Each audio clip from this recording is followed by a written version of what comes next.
It's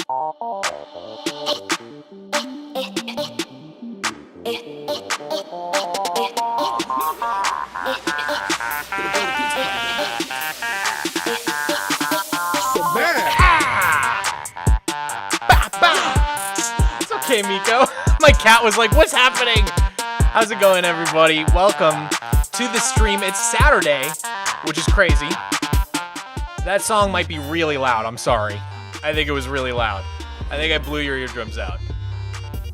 What's good, everybody? Today we're playing some Marble It Up again. I'm super excited.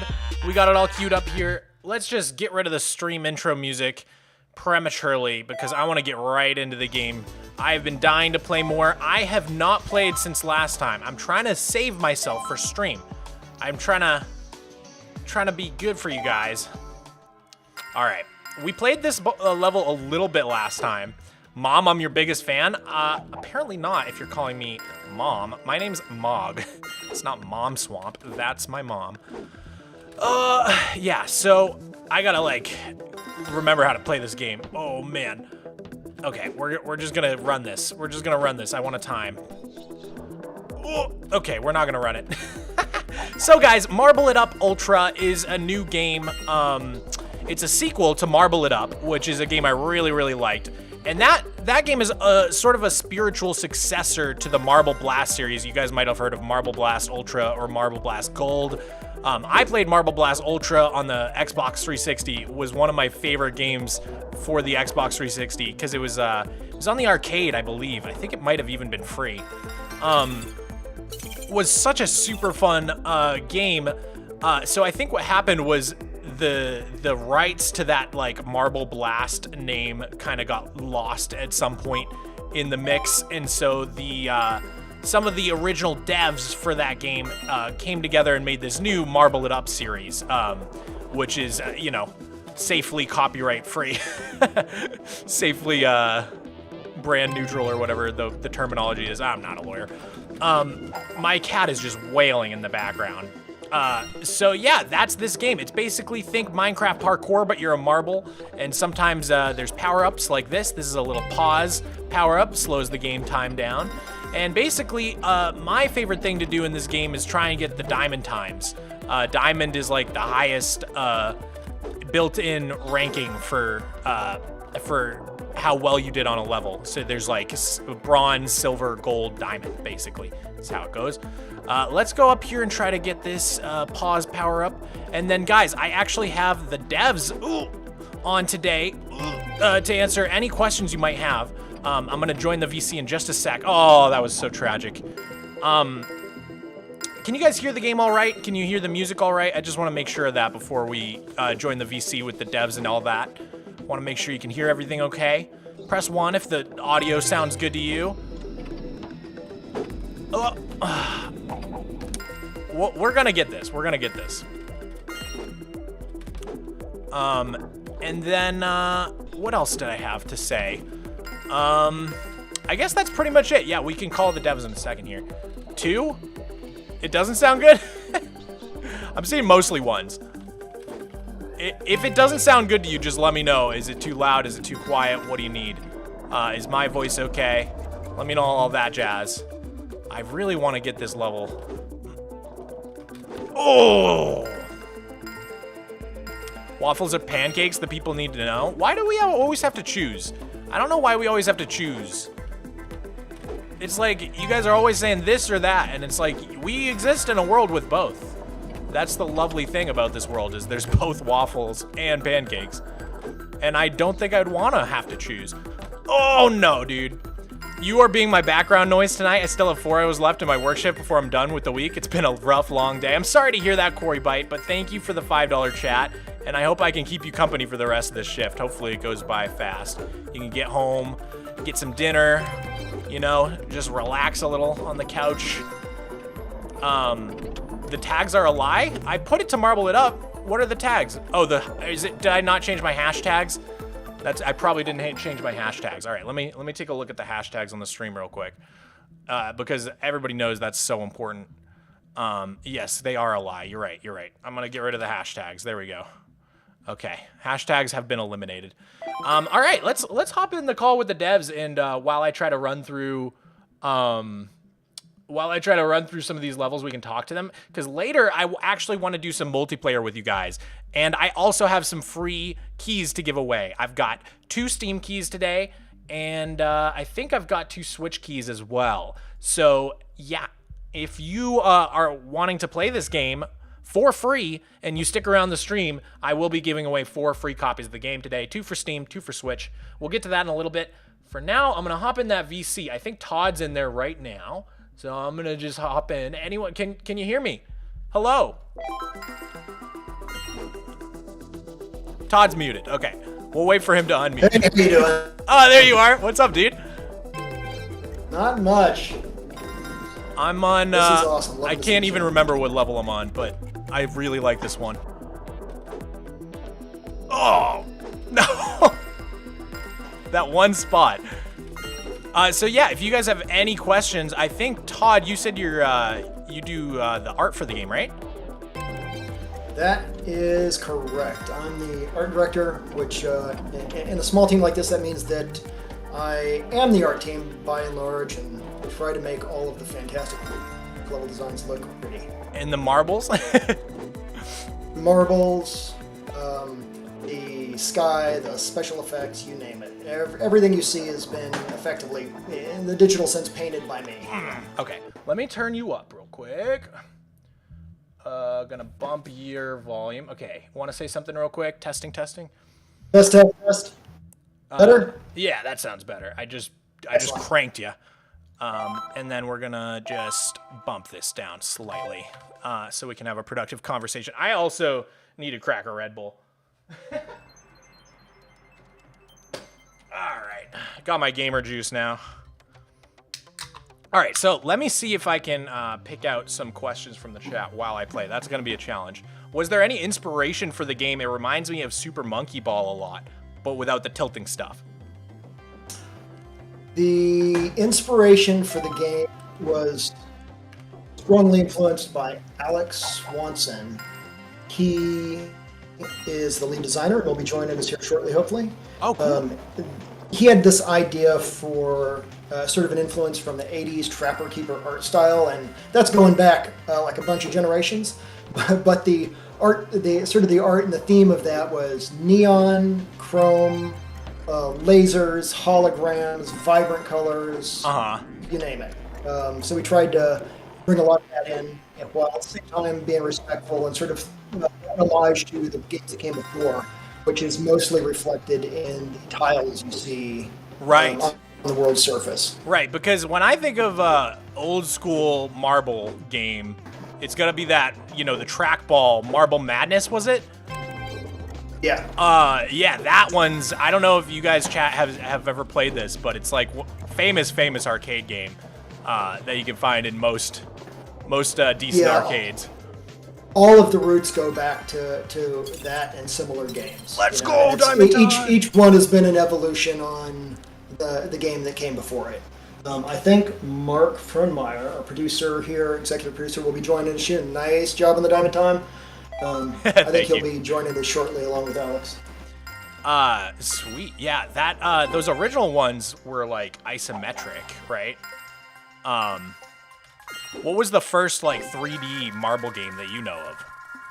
Oh God.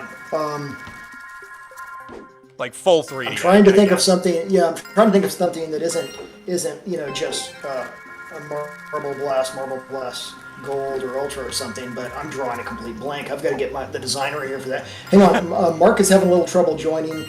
Let me mute and see if I can get him here in voice. Yeah, no problem. Okay, we're gonna switch up. I was just seeing what was possible, but we're gonna go this way instead. Can I bounce onto this guy? Yes. Oh. Okay, this is looking good. Guys.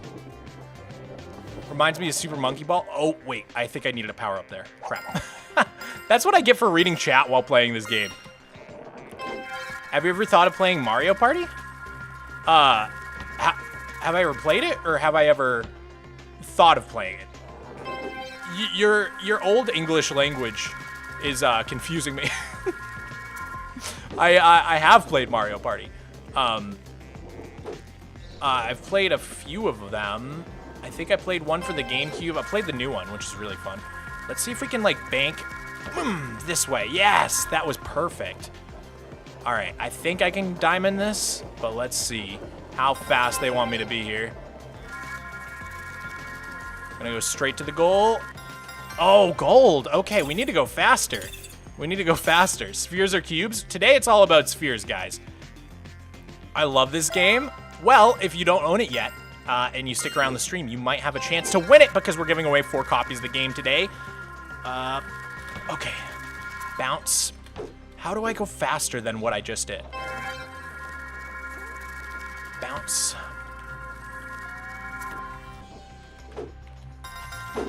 Oh, crap. There's quite a large shortcut to find. Okay, interesting. Oh, that was terrible. I feel like I could skip, like, everything. Is this the shortcut? No. Well, maybe. Let me try again. Oh, there we go. I think I got it. Wow, that is a big shortcut. Oh, man. Okay, I just skipped so much. Sometimes you just gotta get creative. Okay, we messed that jump up, but I'm still gonna go for diamond time. Hopefully we can get fast enough here. Oh, these are really slow ramp ups. All right, let me see if I can just kind of bank off this.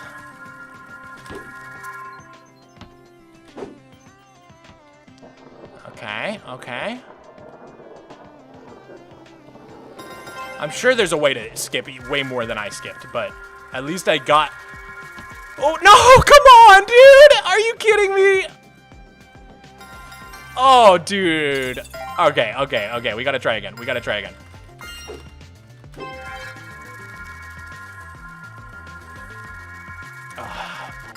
How did I do that? I think I just got to... There we go. Hey, I'm back, and Hey. Alex is with us. Oh, what's up, Alex? I've arrived. Sorry for the late arrival. I was getting back from a camping trip and getting a kiddo fed and doing all Ooh, the camping. things. I love camping. So, yeah. Oh, no. Alex, he had a question for us I couldn't answer, which was, what was the first 3D marble game? Oh boy. Not 2D arcade, but Yeah, not 3D. fake 3D. That's that. Yeah, I'm not a games historian. Yeah, there's a number of fake 3D ones that came out back in the early era. Huh. Oh, Yeah, this level is brutal, man. I'm trying to get this skip just right. Oh yeah. Gotta time the jump. Okay, this is the time. Yes! All right. You guys are going to hear a lot of interjections of me just celebrating or lamenting, I suppose. All right, let's try and bank this. So, yeah, guys, any questions for Alex? Alex, what was your role again? Just to remind the chat. Yeah, so I am the lead designer, and for the Marble Blast series, which of course kind of was where we got our start in this genre, I was the level designer on all the levels for that game. That's crazy, man. I don't know if you caught last stream at all, but I was reminiscing about my favorite bugs from Marble Blast Ultra for the 360, because you gotta remember I was like 12. I don't know, man. and yeah, the Mega Marble was probably the biggest source of all the awesome glitches. You could like jump on top of someone else in multiplayer, and you'd both go Mega Marble and just keep jumping, and it would just kind of like chain together, and you just get launched into space. Do you know what I'm talking about? I do, yeah. Especially if you spawned in the same location in multiplayer. Yep, exactly. And then Yeah. I'm trying to think. There was like if you found a ramp on the level where the geometry you could like get under it as a small marble, and then you would Mega Marble. You'd clip into the ramp and often just go flying, or it would just make an awesome noise. Yes, I can't remember if you could actually clip into the level that way in Ultra. I think you might have been able to, because I think there were They have some a few places. even some runs that used that. I can't remember for sure, but I have a lot of good memories of just messing around with people in those multiplayer lobbies. So I was thrilled when multiplayer came back to Marble It Up. Yes, we were thrilled too. It was a long journey, that's for sure. Yeah, and a lot of new modes as well. So I've got a question for you, a logistical question. Do you want hints on these routes, or do you want us to just... Let's go. I would love any hints you want to give me. That's fun. I'm still trying to get the diamond time on Speedball. I want to go back to this one because it's like my favorite level. Well, I'll give you a hint on this one that there is a extremely direct route that you haven't tried yet. Oh, there is. Okay, interesting. So, like, like, how direct? Extremely direct. I'm assuming because of the pause, like, shaves off so much time. Yeah, I'm trying to figure out actually if my stream that I'm watching you on is delayed from us talking to you. Oh, right. I am on the first level of Chapter 3 now. Gotcha.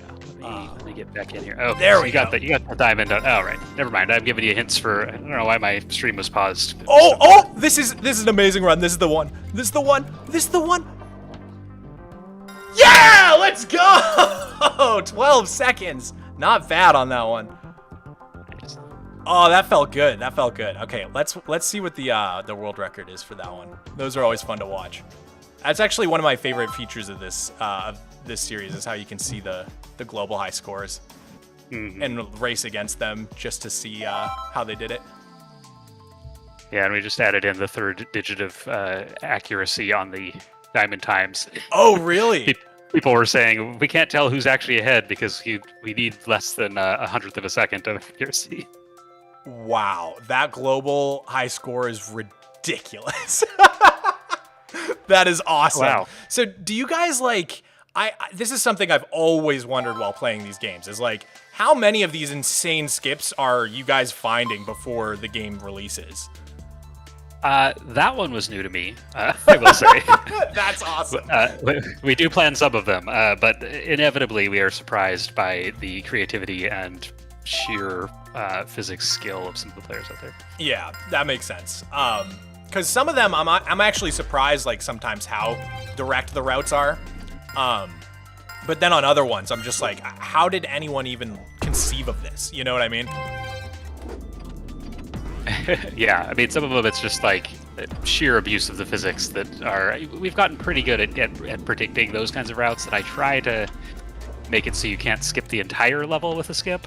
Right. But like I said, I still get surprised. But it's nice to have skips in there that get you like a third of the level or half the level. Yeah. All right, let's see. Can I DT? Nice! Let's go. That took me forever. The first time I tried it, because I played this one on Switch.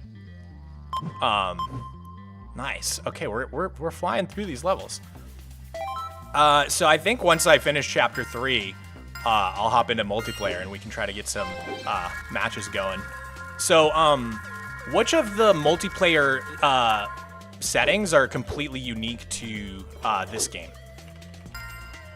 Well, everything except for Gem Hunt in terms of marble games that we've made. I thought so, yeah. Because I was trying to remember. I thought it was just the Gem Hunt in the old games, but it seemed that seemed wrong. But I guess I was right. Yeah, it was just Gem Hunt, and if Mark Frohmeyer joins us, he can give a little bit of the story as to why we only had one multiplayer game there. But it was due to originally having promised Microsoft 3, and then realizing we didn't have time to make 3 good multiplayer modes, and convincing them that we could make one mode that was a combination of racing and collecting gems and marble combat, and that's where the Gem Hunt mode came from. It is. I do love that game mode. It's a classic. But the soccer was the big surprise for me, because I knew I was gonna love zombies, because that's like, for me, that reminds me of Far Cry. I don't know if you guys ever played Far Cry Instinct's Predator. That had like a very similar zombie mode. I mean, I'm sure like a lot of games have that, but it was just the same era that I was playing Marble Blast Ultra that I was doing Far Cry on the Xbox 360, so it also brought me back a little. But for me, the soccer was like the big surprise. Like when I heard that it was gonna be in this game, I was like, really? Like, how's that gonna work? But then if you think about it, it's kind of similar to like Rocket League. Mm-hmm. Yeah, we actually experimented with a number of new modes at that time, and soccer was one of them, and it was the one that was very quickly, obviously, the most fun. And part of that is just because the sphere physics are already fun, so adding another ball into the mix just makes sense. Kind of amps that up for sure. God, I can't. And obviously, the success of Rocket League was a factor too. I think I got the technical difficulties worked out. Can you guys hear me? Hey, how's it going? Welcome, Mark. Hey, it's greetings from Seattle. Oh, going well. My girlfriend's from there. I'm here at PAX West. Oh, taking cool. a little break in the hotel room to kick it with you guys. Nice. It's like a stream with tens of thousands of people, but they're all in real life. Yeah, exactly. In a crowded convention hall. Yes. That sounds fun though. Well, hey, thanks for doing this, and glad you're digging the game, man. Dude, it's so fun, genuinely. I heard you ask, talking about the first 3D marble game, and I happened to this morning I was watching the there's a GDC post-mortem on Marble Madness from no way. 2011. And I'm pretty sure that was the first 3D marble game. It was it's an awesome talk if you haven't heard it. Yeah, I'll have to check that out. But yeah, Marble Madness was definitely that was the inspiration for Marble Blast, and of course Marble Blast was the inspiration for Marble It Up. Yeah, it's one big chain. We were asking what was the first true 3D one, though. I think we had identified Marble Madness as the origin, but if you know what the first non-isometric true 3D game was, yeah, that'd be interesting. That's a good question. I'm not sure I know the answer to that one. By the way, this was the level that I was trying to give you the extremely direct hint on. Okay. So I think then you just go all the way. I think that's what your hint is telling me. Hold on. Let me see if I can lab this. Got this. I was just about to say that you're making this look easy with all these diamond times. I've been working on this game for going on 6 years, and I don't think I have diamond time on anything. No way. I always feel like I'm terrible. That's not an exaggeration. Oh, I think I got the route. I just, I'm not sure how to put the pieces together, but let me see. Yeah, it's all in that initial bounce. You got it. You can't you can't get all the way there. So I gotta bank off something. If you just stay aimed at the goal the whole time, you'll get there real quick.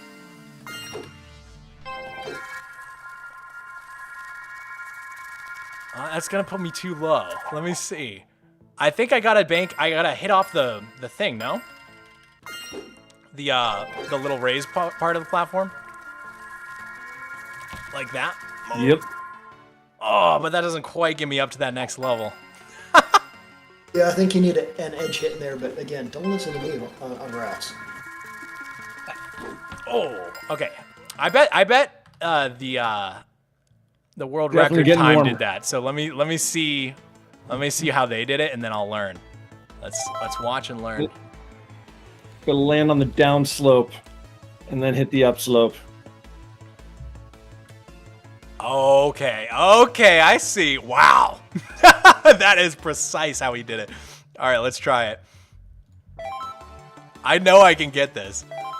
Am I racing the winner? Okay, I think I am.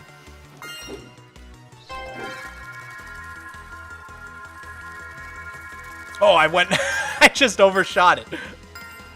This is fun, though. I love these skips. It's like probably my favorite thing to grind. Oh, is that it? Nope. It's a great thing about it. Where there's a will, there's a way.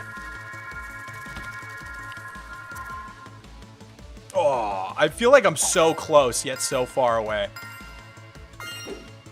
I'm going to give something away that Alex might disagree with. The fans of the game think we meticulously design every single angle so that you have to figure out this precise route. Not true. It's the fans that figure out these crazy routes. That's awesome. That's kind of what I've always wondered. Like, how much are you guys thinking about like skips when you're designing stuff? I mean, they're definitely in there, and Alex can speak to that. But we are consistently dumbfounded and impressed by what the fans come up with. It's more that they take out skips than add them in. Yeah, that's accurate.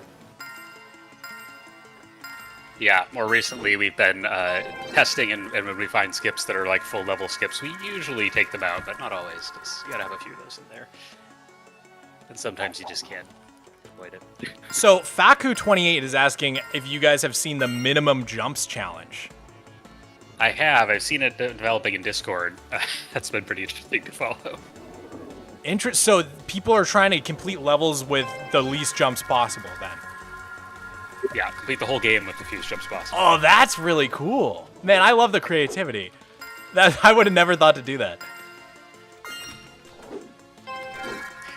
Yeah, there's always, people come up with new ways to race each other. There's a lot of demand for a better way to see how quickly you can get to the treasure box in each level, which we're listening on that one. Okay, I figured this out.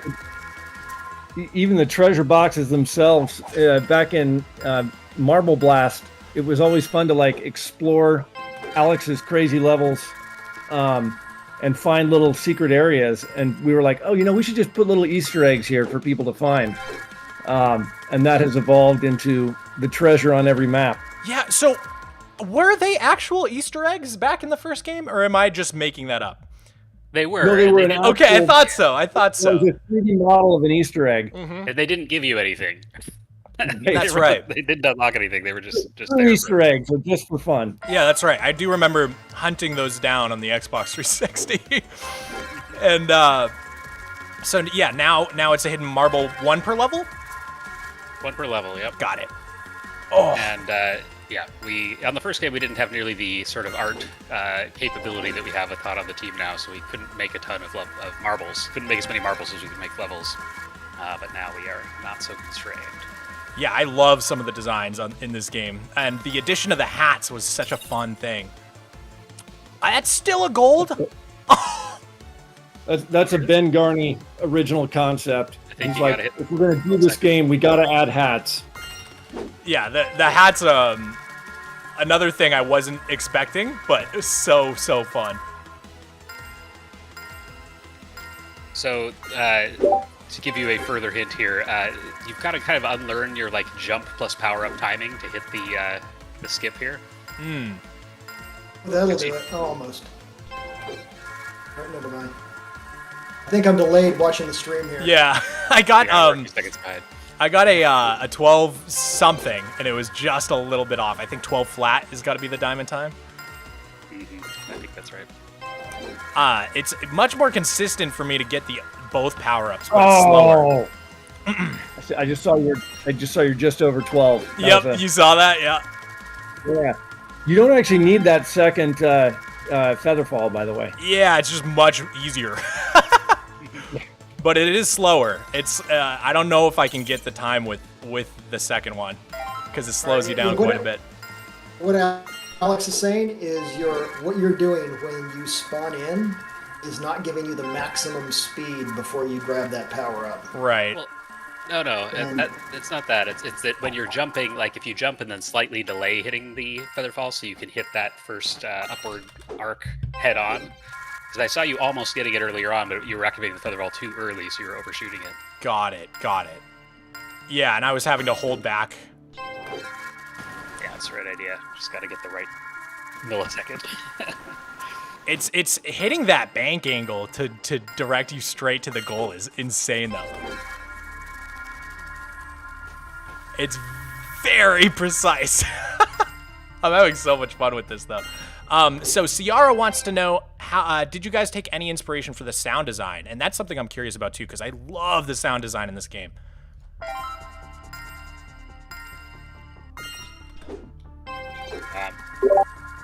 Mark, you want to answer that? Well, it's so the sound and really music, at least for me, were we had a lot of people just absolutely love the music track on Ultra, even though we had one track. People just played it over and over again. Yeah, do you want to know a funny thing about that? Is I used it in a video, a little short video the other day. Hundreds of comments, hundreds of comments about it. Everybody was like, "Oh my god, I love that song."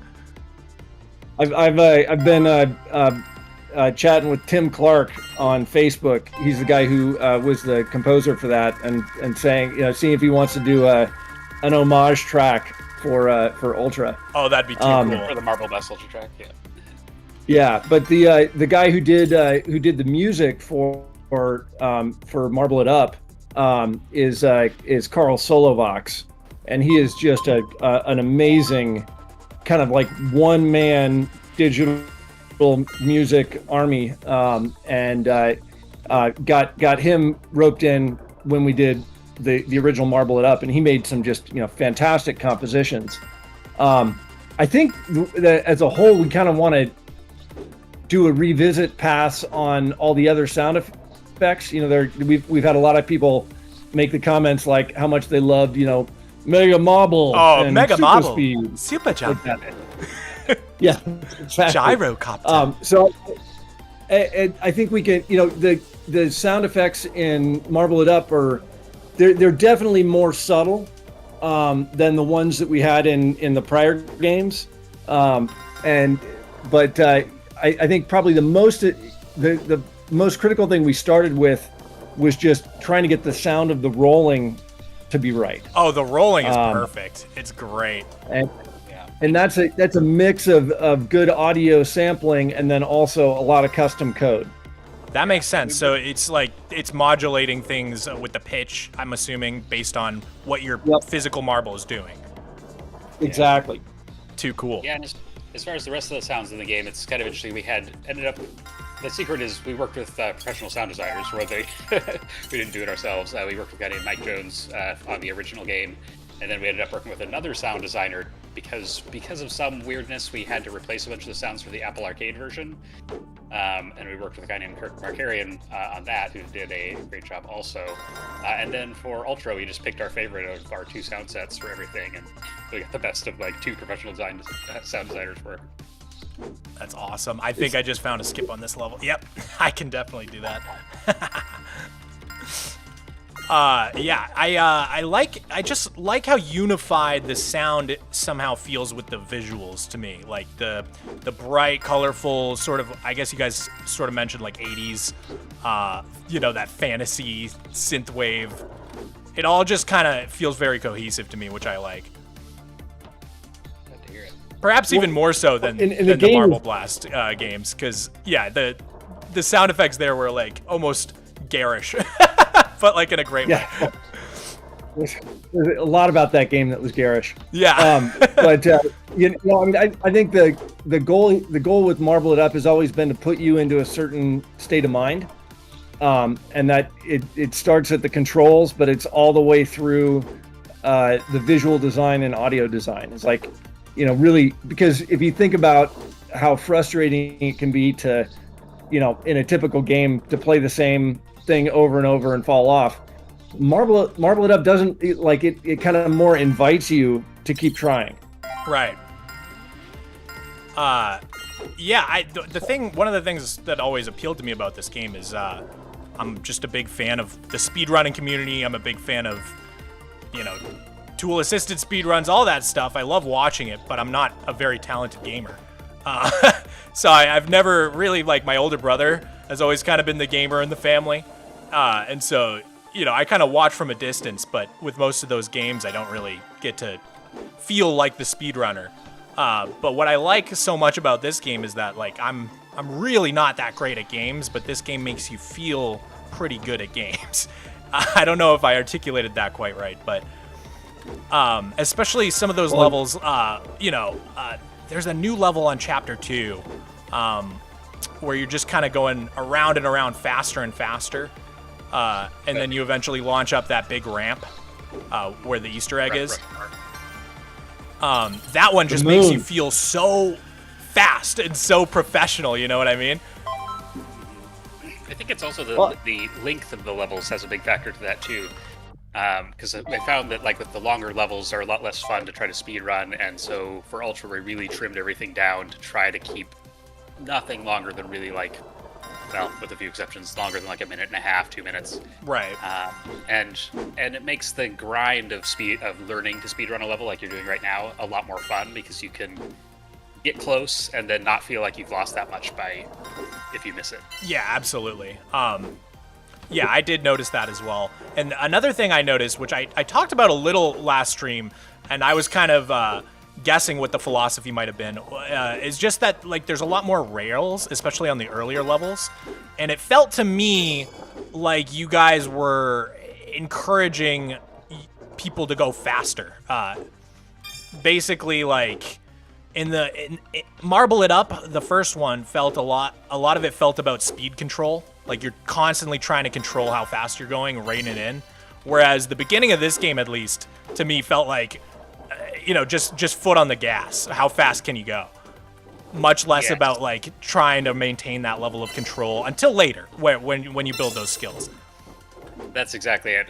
Until later, like we realized we were really pushing that too much early on. I think probably because we had all played a lot of Marble Blast Ultra, so it came very instinctively. Right. But then as we moved forward, and especially got into the Apple Arcade version, where we're worried about people using touch controls, it's like, okay, we got to dial this back. And then found a nice sweet spot where it's like, let's give a couple chapters where people can build basic skills, just have a lot of fun with it before we say, put those skills really to the test. Make it, you have to have, like you say, speed control and spin control. And yeah, I think the progression does feel a lot better that way, because my brother actually just had a kid, and so we've been talking to all his friends who also have kids, and mentioning the game, and my brother was like, "Oh, I don't think you could play the first one with your son," because he just remembers how hard some of the diamond times were, or some of the Easter eggs as well. Whereas like this first chapter in this game feels a lot more like approachable. Yes, and I have a 5-year-old now too, so that's definitely had an impact on my perception of how hard the levels are. You got to try for the Easter egg on that last level. Oh, okay. Let me see. So that was off kilter. Oh, I know where I know where the Easter egg is because of the last game. Notorious. Mm-hmm. The learning curve in Marble Blast was like a vertical line. Yeah, it really was. And then when we started actually doing real usability testing on it, it was like, oh, yeah, we should maybe make the first few chapters a little bit more forgiving. Oh. Yeah. I'll get it. So someone else was asking, do you guys have plans to add a way to just focus on one game mode in a multiplayer lobby? We would very much like that. The concern is that if we have a very small multiplayer player base, and we don't want to further separate that into sub-player bases. Right. And so it's kind of like a chicken and egg problem. Like we need to get enough critical mass to like be able to have 3 or 4 like lobbies, four different game modes supporting that critical mass at all times versus one. Totally makes sense. So yes, if enough people play the game, hinted, then we'd love to have that. Well, and I think I look at this as like our first real multiplayer release. In the sense, I mean, we had it on, we've got it on Apple Arcade, but that player base is again very small. But this is like the first multi-console Mac and PC release, and so I think we've certainly heard a lot from the community about different game mode ideas and improvement possibilities to the lobby system. That dev time willing, will be cracking through. Yeah, I'm excited to see some of that stuff. It seems like the chat's been really excited about the multiplayer. So, and Ryan says thanks for answering his question.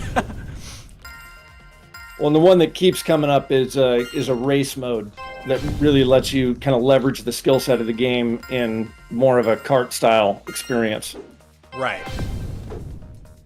Yeah, like I said, when we were talking about soccer, like we did test several other game modes, and that was one of them. And it seemed like it was going to take more work to get it there than soccer was. Right. To find the fun. Soccer was fun immediately, but it is something we've been aware of and thinking about for a long time. Yeah, I mean, definitely. Like, if you think about a kart game, most of those games are, standalone. So having it as just one multiplayer game mode would be a lot of work. Well, and I don't think it'll be exactly like a kart game, right? Like it's got to be its own thing, and the marble physics, the fun of them is how kind of punishing they are. Right. So I think we need to figure out a balance there where you can have that level of kind of, because kart games are generally not very punishing. That's kind of the whole idea, is to have all the catch-up mechanics and all that. Right. So yeah, I don't know. A lot of thought going into that, but I think when we do have a race mode, it'll be uniquely marble it up. Oh, I'm so close.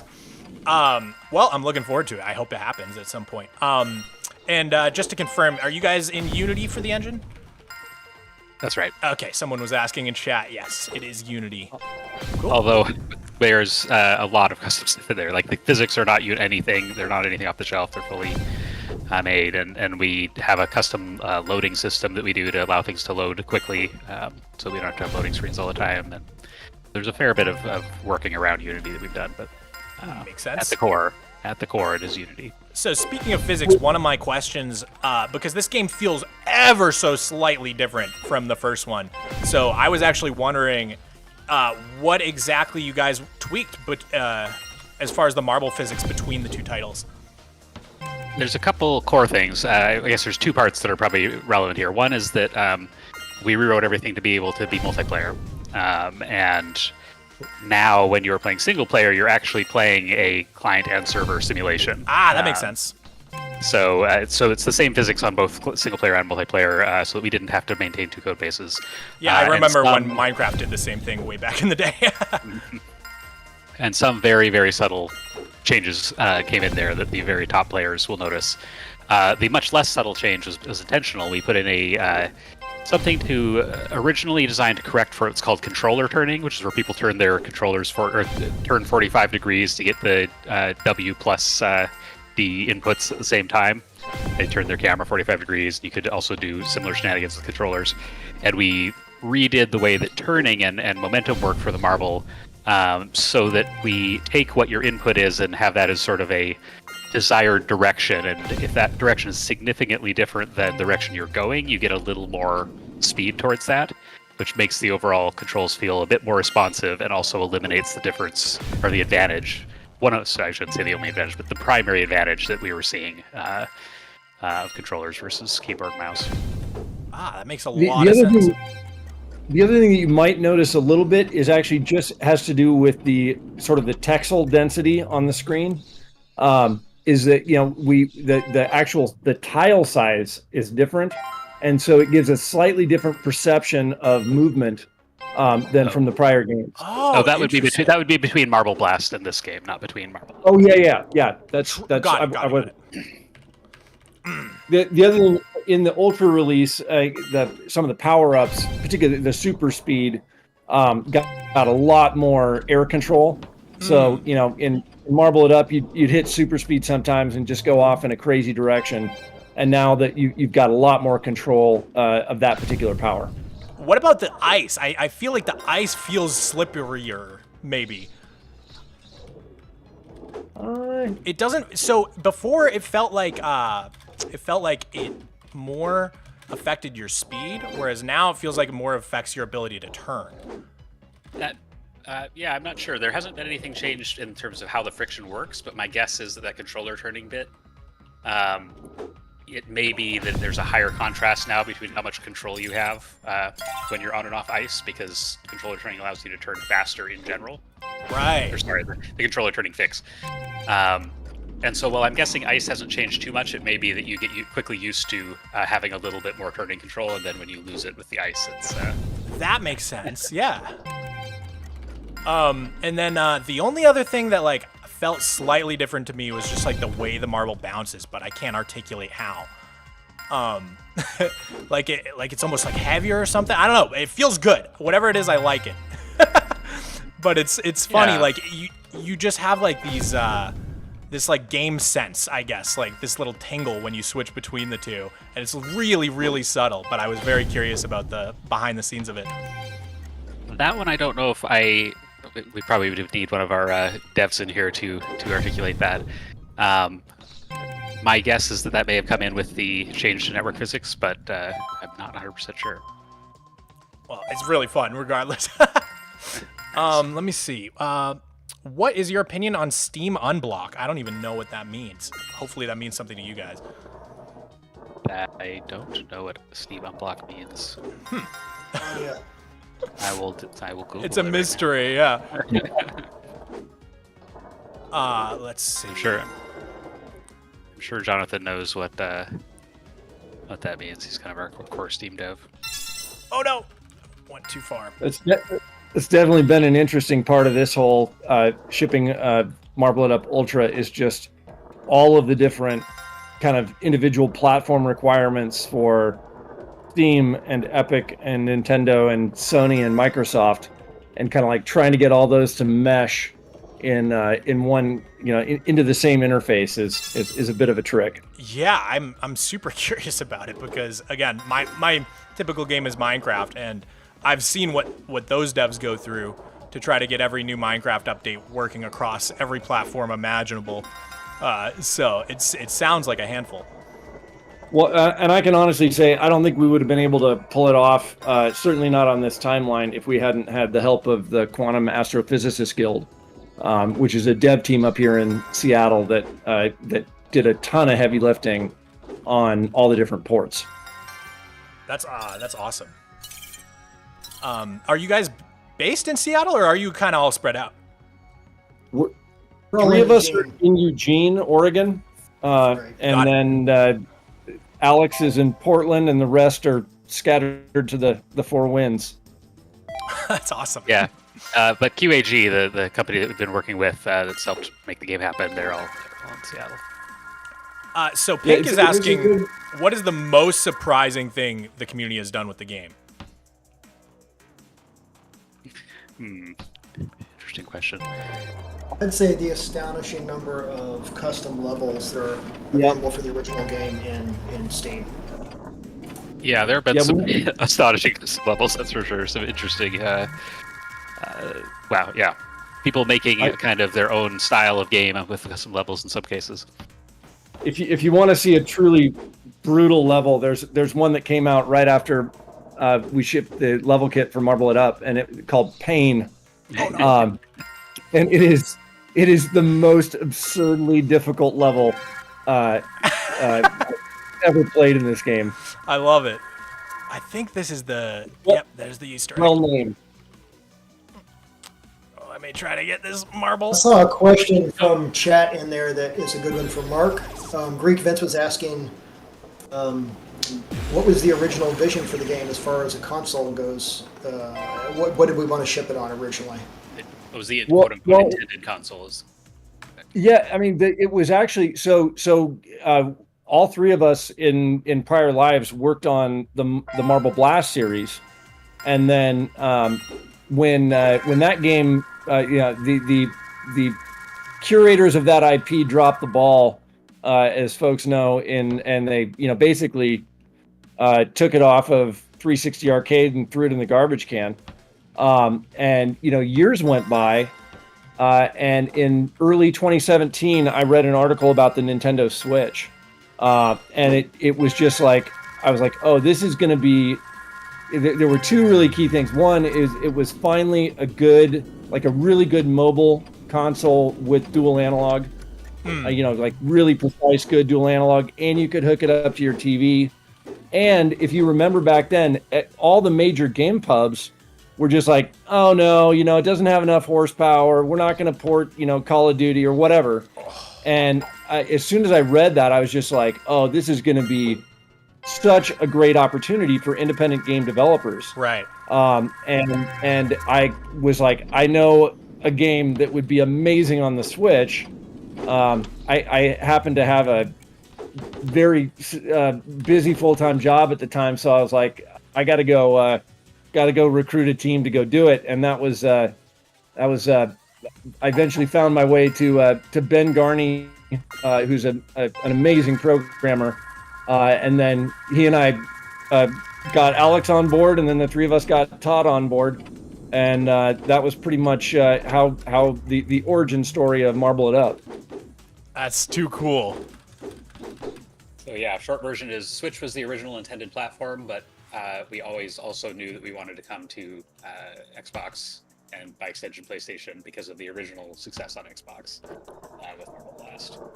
Yeah. There were a lot of 360 players out there that were like, where did it go? So we were definitely inspired to. I mean, I think the trouble for an independent team is just always, how do you prioritize things with no resources? And so it was Switch first, and then we had a great opportunity with Apple, but we had always intended to make this Marble everywhere opportunity. Yeah, I'm just so happy it's on all the platforms now. Like last stream I gave away keys for PlayStation, Xbox, and so many people DM'd me afterwards and were like, I'm having so much fun with it. So it's cool just to make it that much more accessible. Yeah, we're glad it finally made it here. The Apple Arcade was an awesome opportunity, as Mark mentioned, but it did delay us getting onto the consoles by longer than I liked, that's for sure. Oh, this is an interesting question. Someone's asking about internship or job opportunities with you guys. Well, it's funny that you should mention that, just because when we did Marble It, early in the Marble It Up development cycle, I was online kind of searching around, and I found this thriving community of people still working on Marble Blast Platinum, and a totally kicking speedrunner community, and a lot of people who had been, sort of like played our original game when they were kids. And they were keeping it alive. I actually saw a video essay about that. So a big part of our team is made up of people who came from the Marble Blast community, who played that game as kids and then went on to become kick-ass programmers and level designers and artists. And so, it's a really interesting kind of multi-generation game legacy project. And so, for those who are inspired, I would say definitely reach out to the team, because I don't think we're done making games yet. That's a really good interview. Sorry, go ahead, Alex. I was going to say 3 has just joined, and Alex can introduce him. He came from the community and has worked on some phenomenal levels. I'm going to drop out of chat, and I'll be back here in a little bit. Sounds good. Yeah, welcome 3. 3 came, was part of the continuation of the Marble Blast franchise for many years, but then also became one of the top level designers in our Steam Workshop community. And when the time came for us to look for people who could help sort of make this game happen, we reached out to him and started having him build levels for the game, and now he's kind of part of the collective here. Want to say hi, 3? Yeah, hi. I'm 3. Like Alex said, I've been a Marble Blast. I'm one of those people who I grew up playing the original games and got really into making levels and making mods for Marble Blast Gold. And yeah, like Alex said, I got offered to make levels for Marble It Up, and it's been really cool. So sick. I didn't actually know that so many people on the team had come from that community. Because, like I said, recently YouTube recommended me a pretty popular video essay. I want to say it had like 800K views or something. Oh, I think I know which one you're talking about. Yeah, it was all about like the legacy of Marble Blast Gold and the people. Yeah, that's a great video. Yeah, I really enjoyed it, but I didn't connect I didn't realize that there were actually people on the Marble Lit Up team who had come from that game scene. That's so cool. Yeah, our lead gameplay programmer, Jonathan, also, he and one of his friends were making, when we started making this game, we discovered that they were in the middle of making their own Marble game. And they were focused on multiplayer, and we were focused on single player, and we reached out to him. Oh, man. And joined forces, basically, that he also kind of came from having played Marble games before and really wanted to see that come back. And match made in heaven. I think Jonathan was the one who had the idea to team up. Oh, he's like, nice. Okay. Yeah, he's like, hey, how about we join forces? And we were like, yeah, that's a really good idea. Yeah. Oh, okay, we're gonna. But yeah, three is I can remember distinctly. He's got. I mean, one of my favorite levels is Downward Spiral. All downhill from here. Yeah. All downhill from here. Yeah, that was the level. That was the level where that was the first level I made for the Marble It Up workshop. Mark played it and was immediately like, "Hey, can you make levels for us?" That's awesome. Like, Alex, we got to get this guy on the team. So what goes into making one of these levels? Like, I'm so interested. You know, are you sketching things out on napkins? Are you just putting things down? It's pretty much the whole shebang. A lot of ideas start with like coming up with an interesting sort of gimmick to base the level around, or some interesting geometry and an interesting interaction between power-ups or something like that. A lot of my process is, first of all, sketching layouts and like getting sort of some ideas down for what might be fun to put into the level. And another part is like actually building those things in engine to see how they play. And if things end up seeming pretty fun and pretty interesting, then I know that the level's probably going to be a winner. 3's sketches short here. He has like very beautiful level sketches. Oh yeah. Much nicer than mine. I literally scribble on napkins and then go build the level. Yeah. Yeah. Well, I've done a very limited amount of game deving, just a couple game jams here and there with my brother, and yeah, it's challenging. Like we worked on a little puzzle game, and I'm the artist, so I tried designing levels just by sketching them out. It's not as easy as it sounds, because something that feels like it should work on paper doesn't always work when you actually add it to the game. But oh yeah. So something I'm curious about as well in terms of the level design is like all these like mathematical geometric shapes. Like, where do these come from? Is there a mathematician on the team, or? Not really. That's kind of, for me, I'm just a armchair like math and science nerd more than actual mathematician. Got it. So are you ever just like seeing like a really cool equation and just, you know, plugging it in to see how it works with the marbles? I actually haven't done that. That's an interesting idea. I guess it's more just been seeing interesting shapes and concepts and trying to figure out how to express them in the Marble universe. Right. And then doing a lot of experimentation. One of the big things, like you said, like you come up with a level idea and then you try it and it doesn't necessarily work how you thought. And we've been fortunate to be using a tool that's inside Unity for a lot of our level building, although we also have branched out into Blender and other things. But to just gray block levels out and be able to hit the play button and play them immediately makes all the difference. I can go into sort of artist left field for you on all of that for a second if you want. Yeah, I would love to hear. So Alex is definitely sort of a math science kind of nerd to an extent. You'll see that in some of the level names. But there's a whole bunch of influential things that go into why things look the way they do in this. Mm-hmm. In a 3D development tool, one of the easiest thing to make if you're not making a highly refined shape is simple geometric shapes. Most 3D development tools have auto generation for that sort of stuff, so that naturally feeds into some of the stuff that we do. But then if you also look back at the artistic influence that we referenced earlier, it's like from that era, it's like it was very simplistic mathematical shapes. You look at some of the art being developed in that 80s era is when science and math equations were starting to develop things like fractal patterns and stuff like that. Totally. So the math kind of informs the art, right? So it affects, it's sort of like this full circle environment, one feeding the other. Yeah, you even have those like 80s like vector drawn games, right? Exactly. If you look in the sky on a lot of the levels, you'll see different types of mathematical shapes and rendered as a holographic sort of looking thing floating through the air. And that's all meant to sort of evoke those sort of feelings.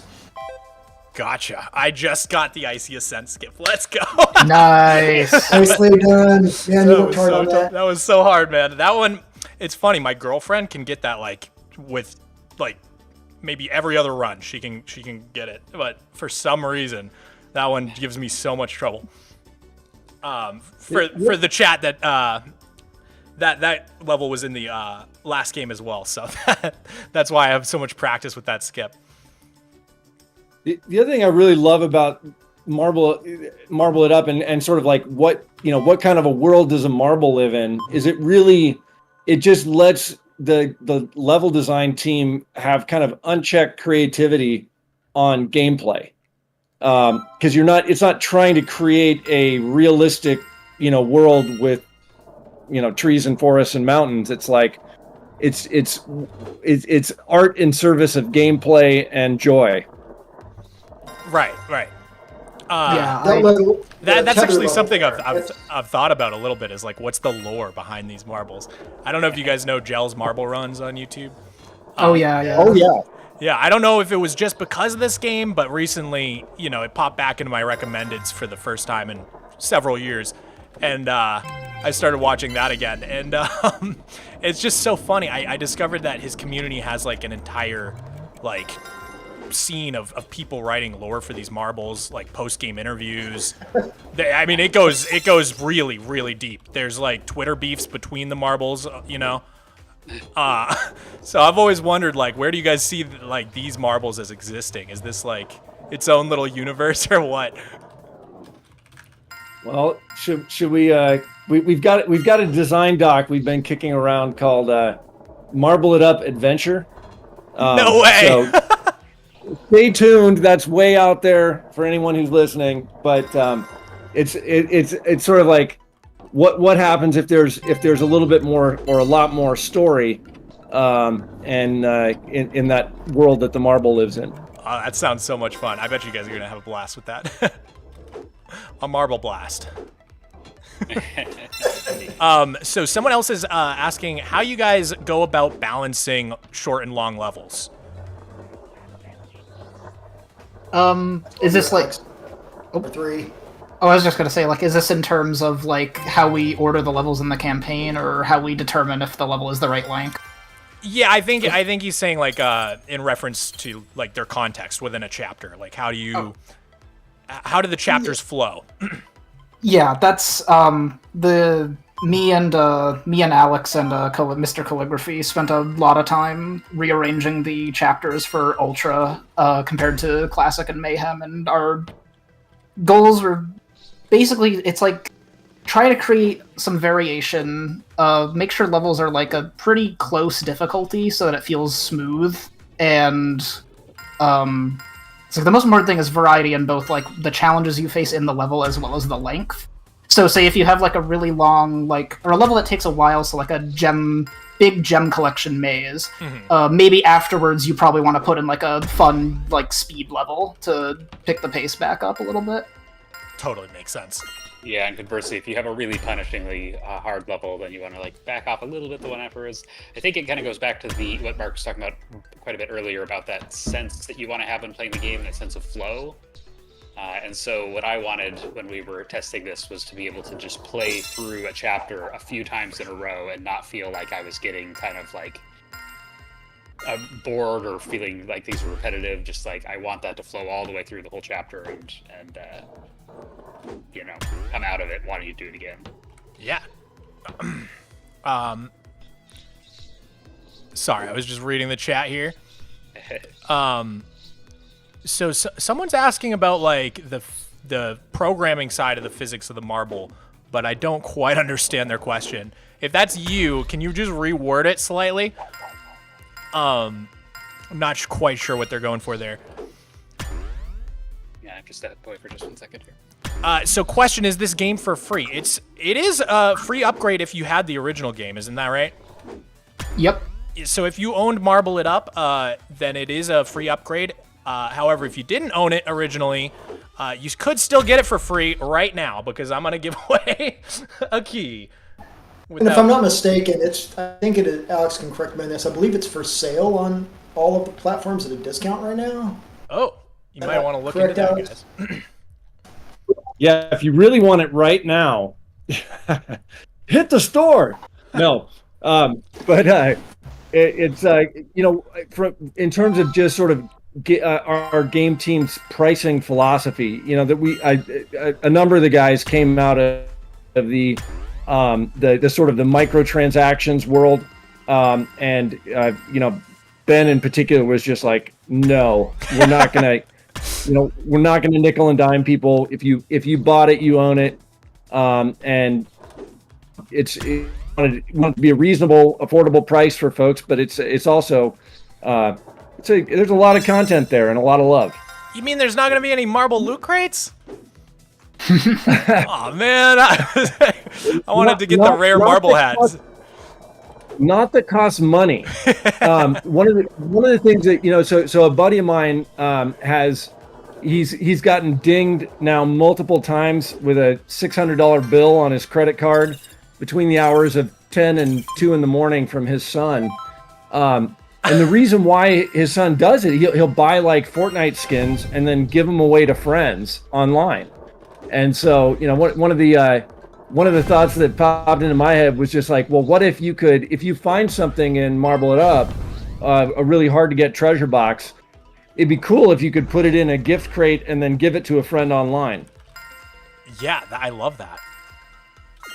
Like a gift crate instead of a loot crate. It's like the nice version. It's the gift economy, but it also won't interfere with your parents' FICO score. Well put. This might be my new favorite level, by the way. I'm having the time of my life. Holy moly. This is a great level. This is so fun, dude. Oh no! Any level with a bounce surface and a lot of speed is an absolute blast, no matter what happens. Yeah, and the bounce surfaces are new, right?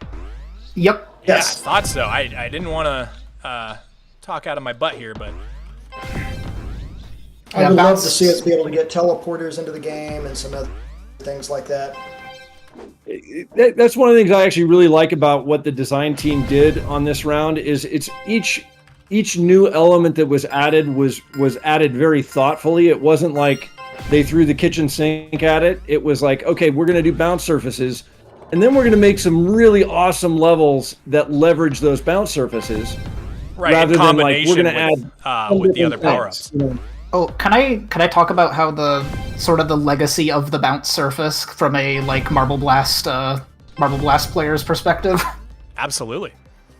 So bounce surfaces were never in an official like Marble Blast game, but they were very common in Marble Blast mods because the like parameters that you could change for surfaces were very easily editable for new surfaces. So pretty much every mod that people made had at least one kind of bounce surface. And so I think it's really cool to have bounce surface in an official like game made by the team after all this time. And the way that it works in Ultra is especially interesting because like the Marble Blast bounce surfaces were always like you hit them and they bounce you the same amount every time, regardless of how fast you're going. But in Ultra, they bounce you more based on how fast you're going, which provides some really interesting like level direction. Like this last upwards bounce surface in this level sends you really high if you're going super fast, which is really fun. Yeah. I just spotted the hidden marble on the meter. That's what I'm going for now. So I should pause because I did promise I was going to give away keys. So I'm going to do one Steam key and one Switch key. In fact, if you guys want to read them out and then I can just keep playing, that would be even cooler. So I think they're Switch North America keys, right? I believe I got you 2 Switch North America and 2 Steam keys. Now I'm looking back through chat to find out where those were at. I pinned them, but I'm gonna put the 2 keys I want to give away right now in our little voice chat. There, I see them. Yeah. So I put one, and then here's the other one. So the top one's Steam, the bottom one's Switch. If one of you guys wants to read them out, do the honors. Here, why don't I read the top one's the Steam one, right? Yep. Okay. All right, I'll go ahead and read the Steam one. Are you ready? I'm ready. Is the chat ready? Is the chat ready? You guys better be ready. All right, here we go. I E I V 2 0 N T C 2 H Y K R. Sweet. And I'm gonna put that in the Steam's chat. validation server just crashed. No, kidding. Imagine. Ah, man. Okay, I will get this. I will get this marble. Just gotta remember to bank right at the end.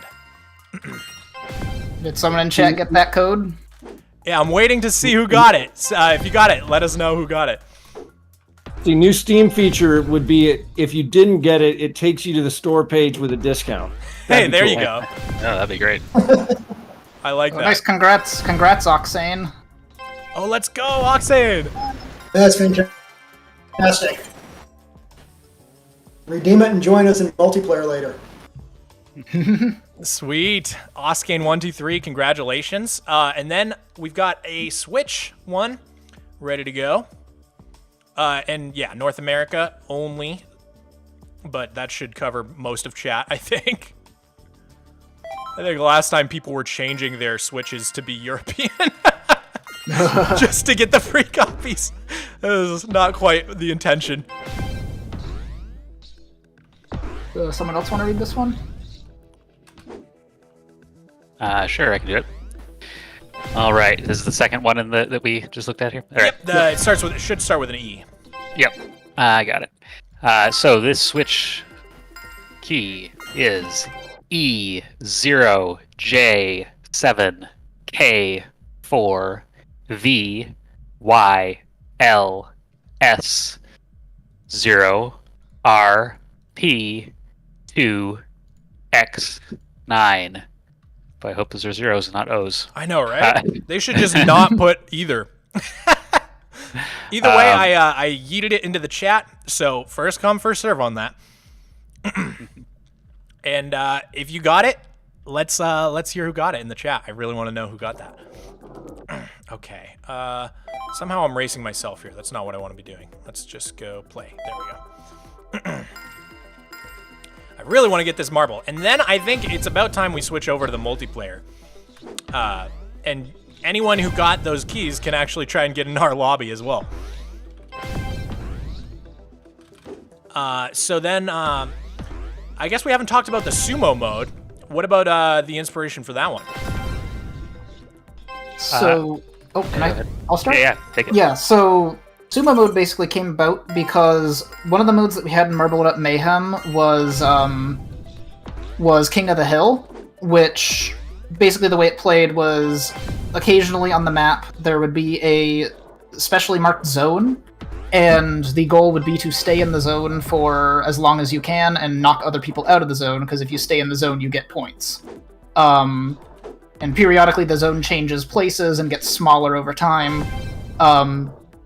And we ended up not really liking it too much because it just ended up being a pretty sedentary mode where you just sort of sit in the zone and not really do a whole lot.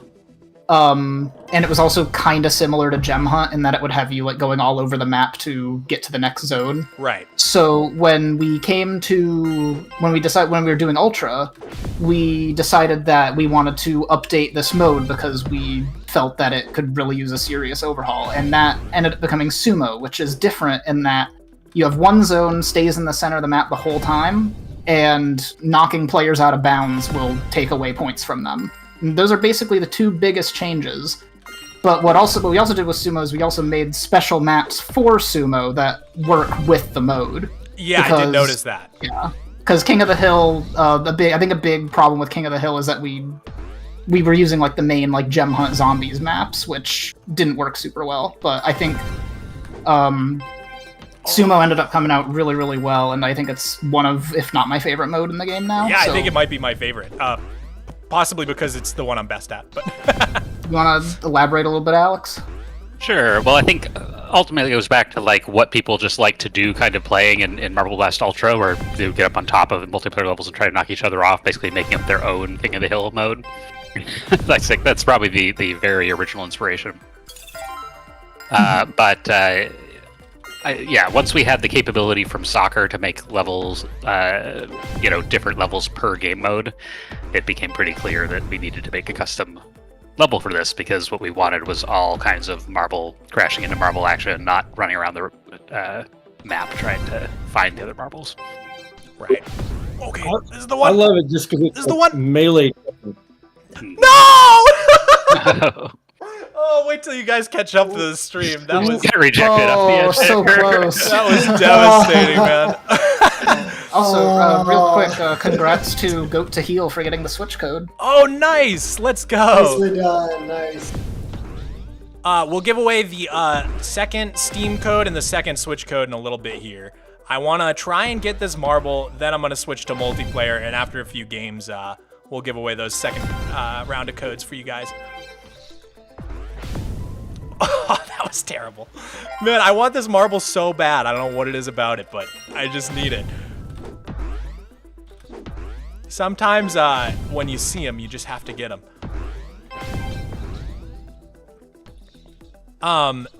So someone's asking about Android, but you guys have the mobile game, right? Or is that only Apple? It's only Apple, and specifically Apple Arcade. Got it. Over it, so you have to be on their little, whatever it is, $5 a month game subscription. Okay. And, while they had no problem with us bringing the game to any other platform, their one, of course, thing that they prohibited was Android. Yeah, that tracks for Apple. Oh, yeah. Okay, this is the one. This is the one. Dude, no! Oh, this is torture, man. Oh, so close. I will get it. I will get it. Ah, man. Let me see if there's do devs think that Steal the Crown would be a good mode for multiplayer? I'm not sure what Steal the Crown is. Yeah, we had that. It was a mode that we had in Apple Arcade, when we were assessing what to do for our new multiplayer mode here, we were debating between that and King of the Hill, because those were our least popular modes on Apple Arcade, and in our opinion, the least fun modes. And we have a ton of ideas for how to make Steal the Crown awesome. So how did it previously function, just out of curiosity?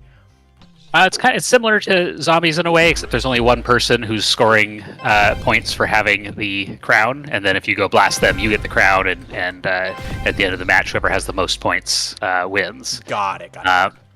But obviously, there's some issues there. Like once you get a certain number of points, it's almost impossible for people to catch up, if people are really good at running away, there's just no chance. It really, like Zombies, you can see a little bit of that skill disparity happen, but you at least have a lot of people chasing the last person. In Crown, it was like that, except that was the whole game, was just when you have one person left. Right. Zombies. Right. Okay, that makes a lot of sense.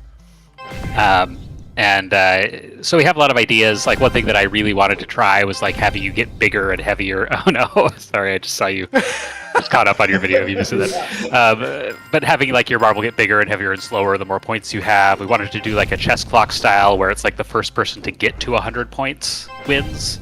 So it doesn't just rely on a timer.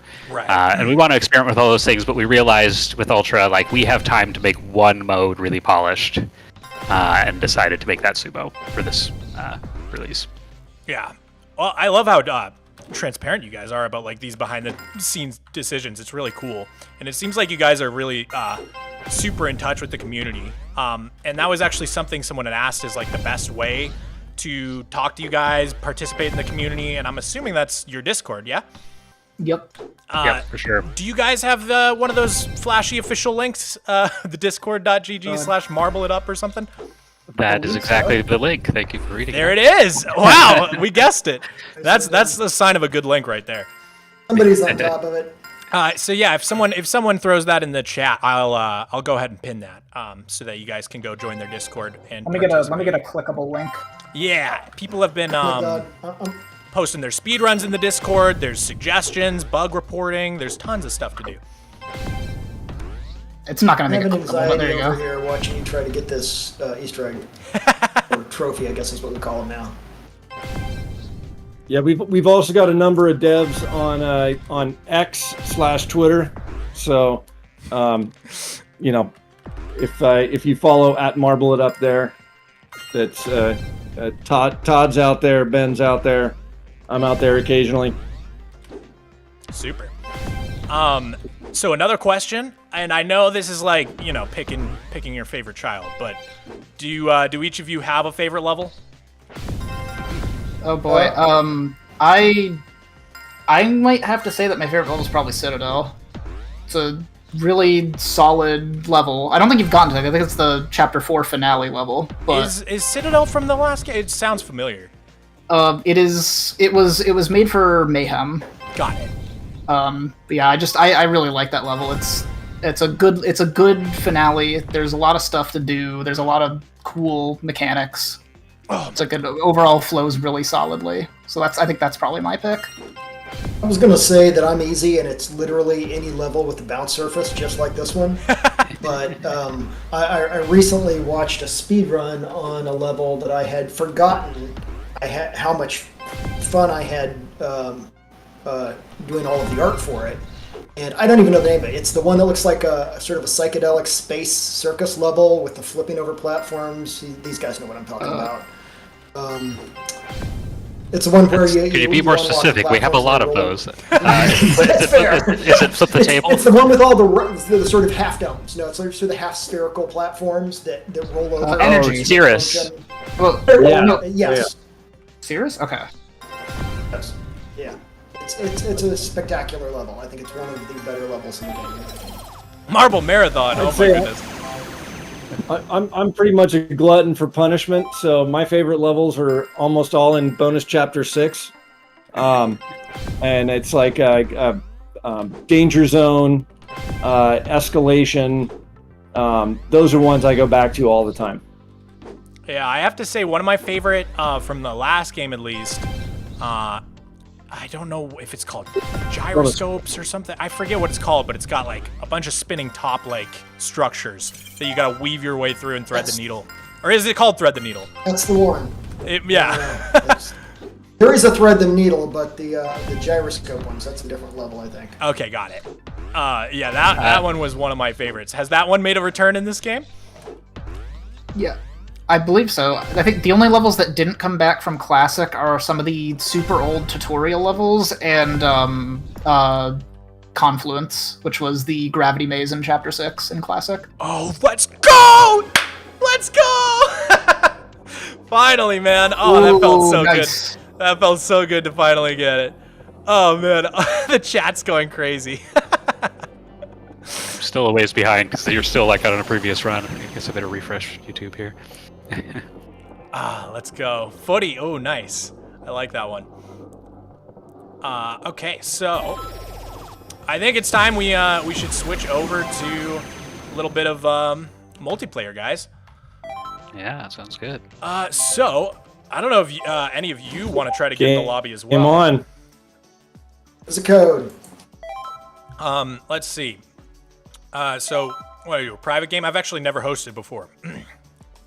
You can do either one, and you'll get a code for it. If you do a public game, you might drop into one that has some players in it, and you can give us the code for it, and we'll join it. Or you can do a private game, give us the code, and then give it out to the audience that's following, and they can join. Yeah, let's see. Let's see if we can fill this lobby with devs and chat members first, and if we can't, we'll jump into public. But I'm gonna do my favorite sumo level.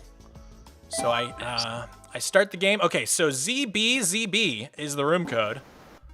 So anyone in the stream who's playing right now can try and join the lobby. Oh, three's All in right, here. I'm in. Nice, let's go. Oh, and I see Faku from the chat. Tooth, I'm over here with the banana. Okay, Oh, let's looks go. like That didn't take long at all. looks like it's full. It's Yeah, already full. it got really full. I see Cat Smith. I Oh my God. see tons of familiar faces. Let's go. This is fun to play with you guys. The hammer hat is so fun. Oh yeah, this is a really great marble. So what what's the plan from here looking like? Like in terms of updating the game, just your next year or so. What's on the docket for you guys? I'd say right now our biggest focus is definitely on bug fixes and some improvements to make the game a little bit more stable, a little bit better. That's more short term though. Sure. I'm assuming a lot of that's got to be multiplayer stuff, yeah. With Yeah. your first time doing crossplay. Yeah, PlayStation crossplay is the next sort of bigger update, and that'll probably come with a couple other little multiplayer improvement goodies. And then we are, to be perfectly transparent, assessing what our plan is after that, and how big a scope we can manage, and how long we want to wait. So, right now, balancing factors of how big do we go versus how soon does it happen. But the PlayStation crossplay update is soon, very soon, and after that.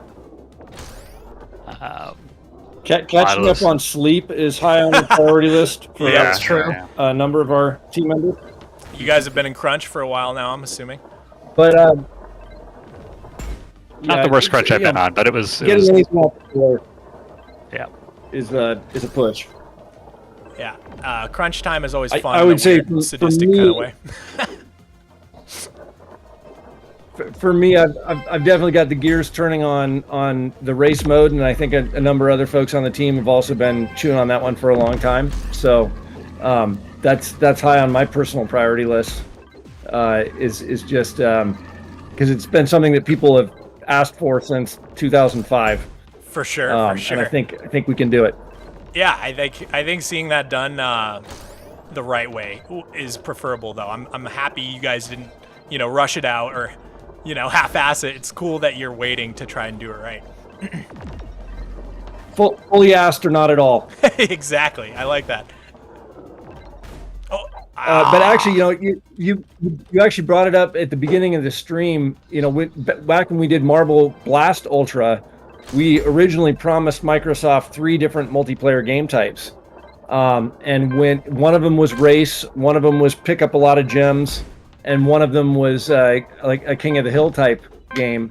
And when it came down to like 2 months left to ship, we realized we were either going to ship 3 half-assed multiplayer game modes, or we needed to cut 2 of them and develop one really polished multiplayer game mode. And that's really how Gem Hunt came about, was combining the elements of racing, gem pickup, and marble to marble combat. right. So it's it's been something, I think, for a lot of us that's been tickling away in there for a long time. Well, it definitely paid off the gem hunt mode because 12-year-old me spent hours and hours. Well, yeah, a good multiplayer game time. I mean, you think about like Quake Capture the Flag, right? I mean, a good mode like that lasts. They're timeless. Oh, totally. So, Let's go! Uh-oh.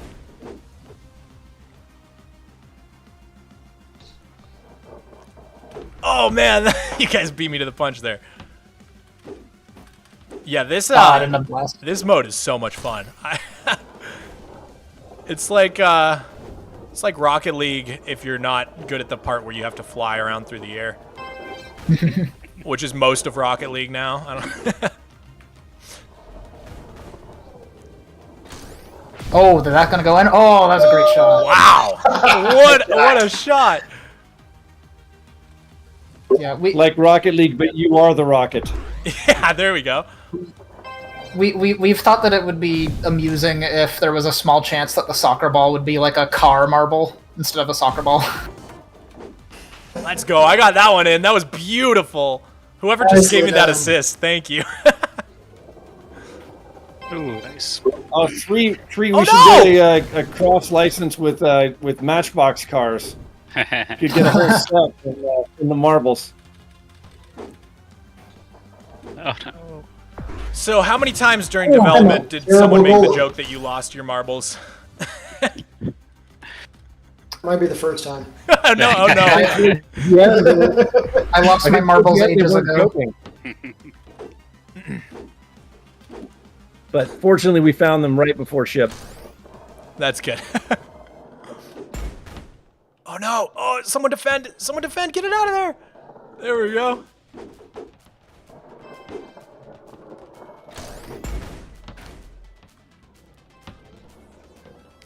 Has the ball ever gone out of the court?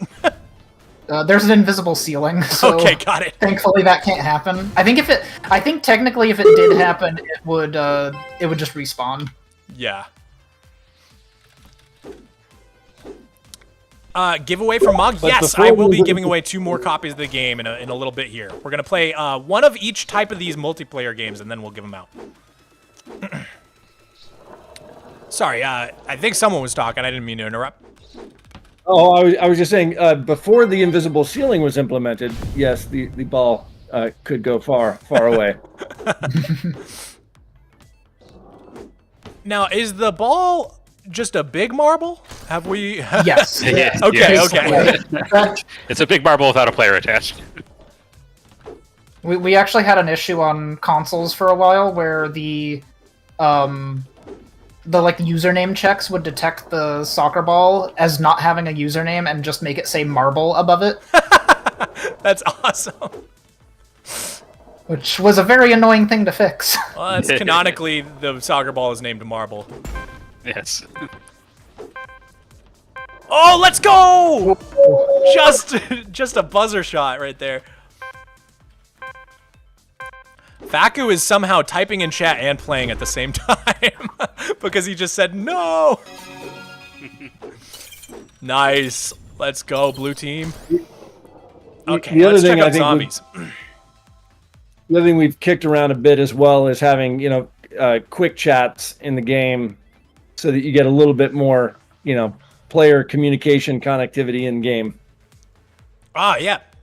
That would be super cool. Like, Without the profanity risk. right, so like preset things like GG, start the game, that sort of Yep. thing. Yeah.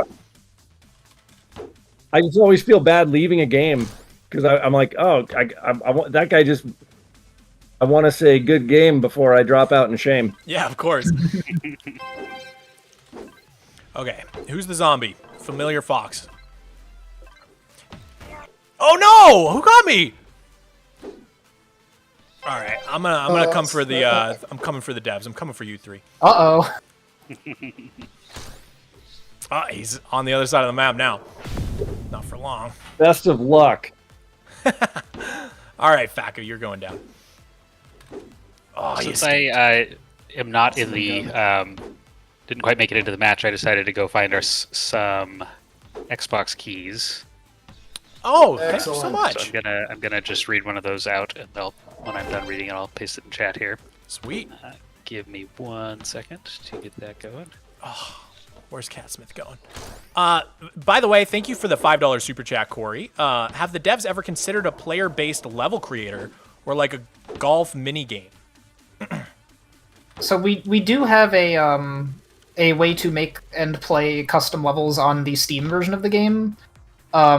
We don't have any of that functionality on the console versions because it's a heck of a lot more of a process to get that approved. Yeah. But it's definitely something like creating like curated custom level packs is something we've thrown around a little bit. So you Yeah. guys would go 33. on the Steam Workshop and grab some, basically? And Yeah. Yeah, that's cool. Yeah, license them from their creators, and that's definitely a dream of ours to get something like that going on. Wow, I am not doing very well. I haven't gotten a single person. All right. This is going to Yeah, change. we are currently working on getting the Marble It Up level kit updated for Ultra. So once that comes out, making levels for Ultra is as simple as using Unity, which, now that I say it out loud, that might not be that simple for a lot of people. But, it's something to learn. I don't think it's too bad. Yeah, I think a lot of people know Unity. And yeah, that's a good any aspiring game developer getting into modding and working on that kind of stuff. Yep. Well, that's how I got into it. Yep. All right, I'm gonna read this Xbox code. All right, let's do it. Get ready, Xbox players. Here comes a free game. H6CRTQT7V as in Victor 9VPTT7 KFV G as in George V M2 D3Z. All right. I'll give a couple seconds and then paste that in chat in case no one knows. Yeah, there were some D's and T's in there that were slightly ambiguous, but All right, I need to work on my diction, I guess. I feel like if anybody was inputting that, if anyone input that on the Xbox controller in real time, they deserve the game. That's fair. All right, coming into chat. All right, let's see. Has anyone gotten it? Kalaba says PB tree lemon tea. That wasn't quite the code, but close enough. Oh, was that not? I just pasted a different Xbox code in there, so you might get two. Is it in the stream chat? Yes. I haven't seen it pop up yet. Interesting. Maybe it could have gotten flagged for spam because it's like letters and numbers. Oh, interesting. Maybe, I don't know. Did anyone get it? Literally almost did. I missed something apparently. Here, yeah, let's see. let's see. Do you want to put it in the do you want to put it in the chat the VC chat? I'll just paste it. Okay. I think I can override any spam protection that's preventing you from chatting. Let me put this in here. I'm now trying to figure out if I'm just pasting you a different code than the one that I just said, because I'm trying to get back to where we cut them out of our Google sheet. I remember the double T. Yeah. Okay. So I think it's the same one. Oh gosh, this is gem collecting, and I wasn't paying attention. I'm in last place.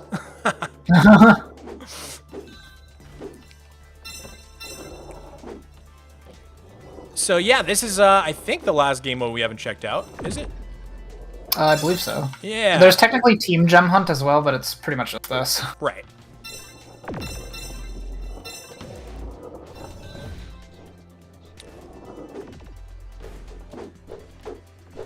Go, go, go.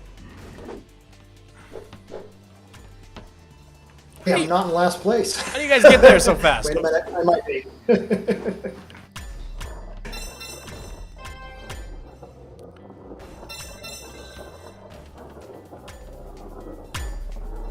Oh man, things are not going well for me on this round. We should let Mog win. I agree. Oh wow, 3 just scooped up all those gems. These gems are so delicious. Oh, I got a 5. Hey, I'm not in last place. Oh, I'm in last place. I told you I was bad at this game.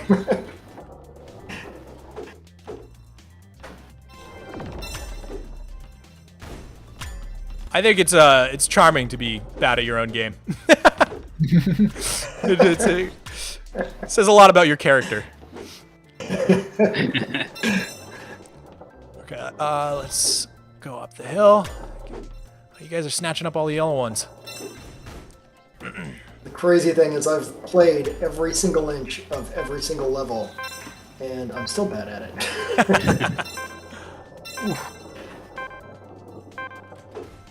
Oh, I got the 5-pointer.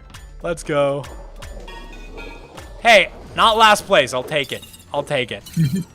All right, so I'm going to give, now that we've seen all of the different game modes, I'm going to give out those last 2 keys for Switch and Steam while we wait for the next one.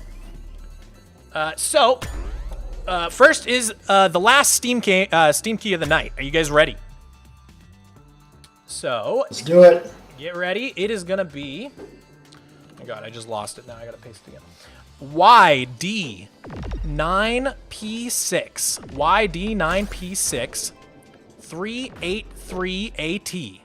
383AT. Dash B29X5. So that's YD9P6-383AT dash B29X5. That is the last Steam code for the night. Good luck. And rapid fire here, we're going to give you the last Switch code as well, which is going to be E0J 7K4 VPT SQM S8PP. So one more time, that's E0J 7K4 VPT SQM S8PP. That is the last Switch code for the night. Hopefully someone got each of those. Oh my God, I got knocked out while I'm giving away keys. This is I get no respect. This is the thanks I get. The ruthless game. Always best to go after the non-moving targets.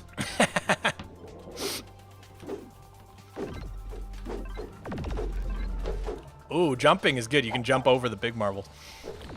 I was pushing you into the zone. How could you, Taylor? Why would you do that?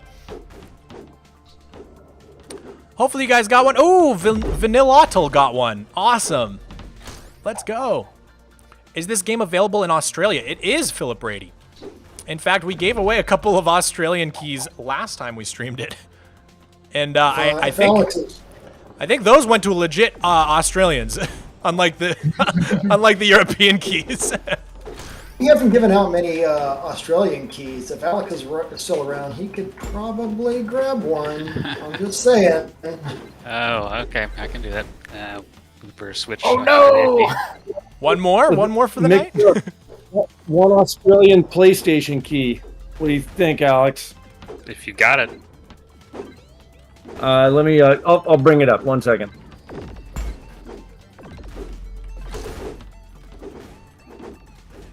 Double scoring mayhem. I gotta get in there.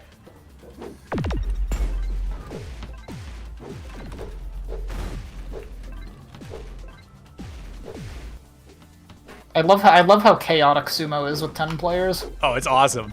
It is madness.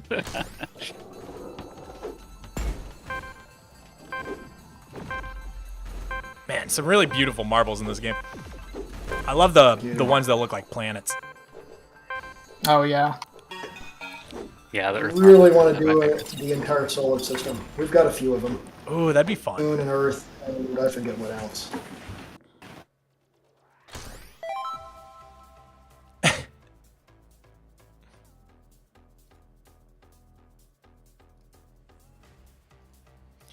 All right, guys. Big love, guys. Is it available in Switch? Nintendo isn't showing anything when I search. That's Philip from Australia. Are you looking on the arcade, or where are you looking, Philip?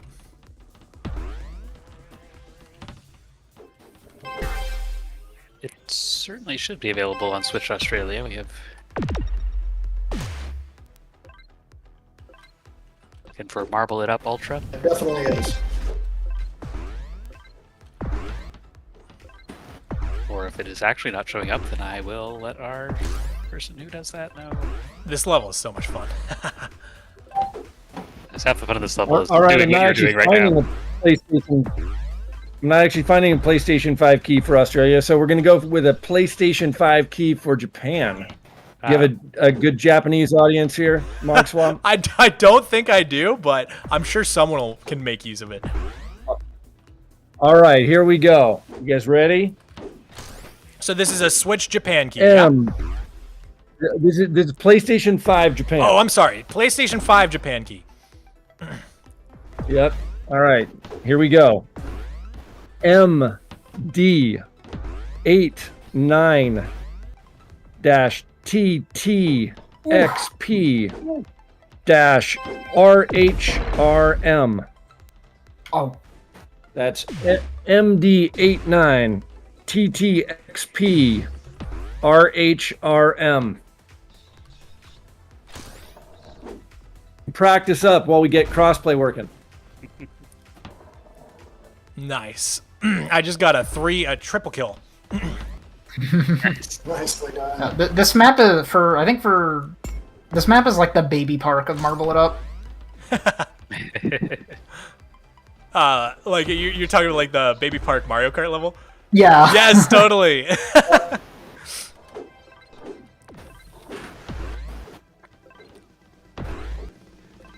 No Indonesian codes? I think Indonesia would be part of what, the Australian region? I don't even know how that works. Do you have an Indonesian PlayStation 5 player? Because I think that would fall in the rest of Asia category. Oh yeah, just Asia. Okay. All right, so I'll do a rest of Asia, which might include Australia as well. One second. Okay. Wow. You guys in chat are lucking out tonight. I guess it pays to have the devs in the call.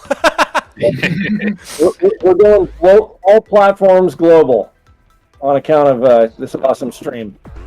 Yep. All right. Who's ready for some PlayStation 5 action? Let's do it. Code is 3X74 D3D6 JGMB. That's 3X74 D3D6 JG Marble Blast. I like that. Sweet. If you got it in the chat, let us know. Yeah, just know. And if there's any Sony or Nintendo employees out there, we would really appreciate it if you had global keys the way that Xbox does. That would be nice, wouldn't it? Whoa, I've never played on this level before. This is wacky. I love it.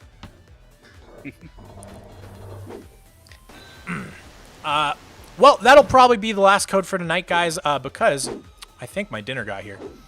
So, I'm going to wrap things up probably after this game here. But, guys, thank you so much for doing this, for coming on the stream. It's really an honor. No, thanks so much for hosting. Our pleasure, man. Thank you. This is a huge win for us. And Yeah. Just great to be here. Yeah, I really hope the game gets to where you want it. What is your like dream scenario for this game? Like what would be your like biggest dream coming true? World peace. peace. World peace. World peace. World peace, marble peace. I think that we've half jokingly said that it would be an honor to be the game that replaces Subway Surfer on TikTok videos. We gotta make it happen. Oh, I'm gonna start making shorts and just put it at the bottom. Yeah, Minecraft parkour and Marble It Up levels.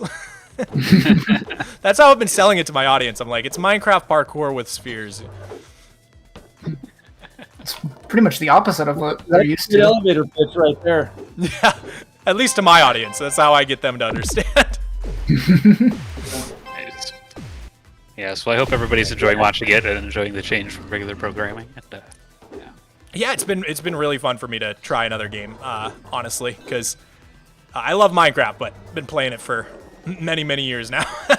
It's fun to actually stream some other games.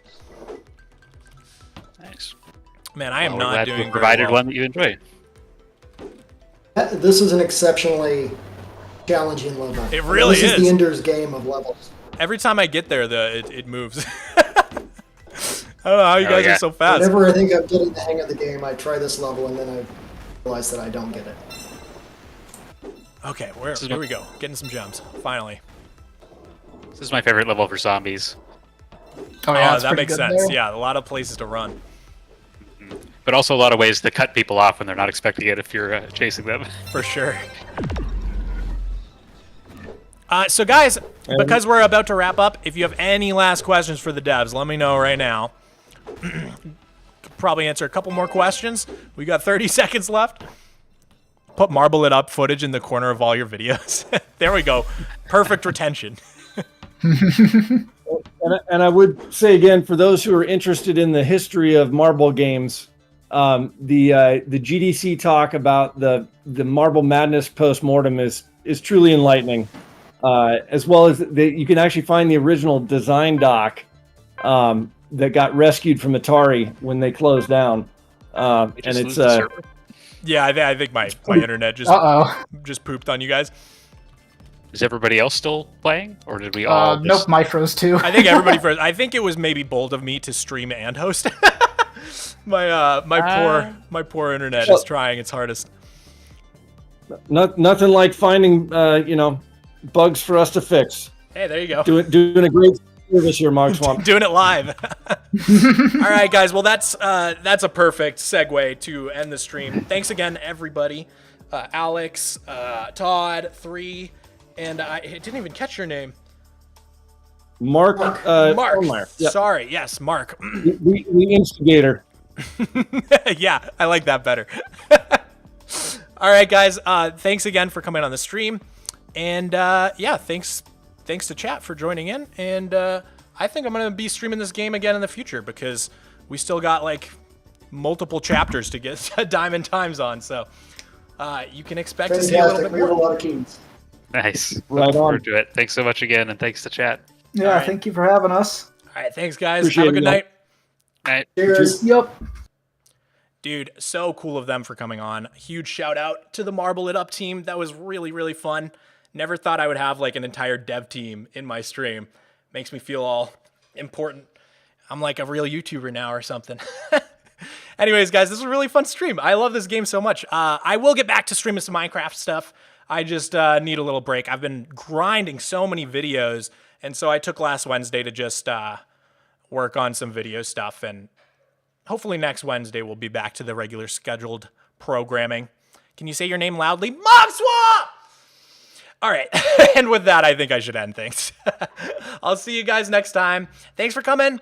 I hope you enjoy the game. All right, see you later.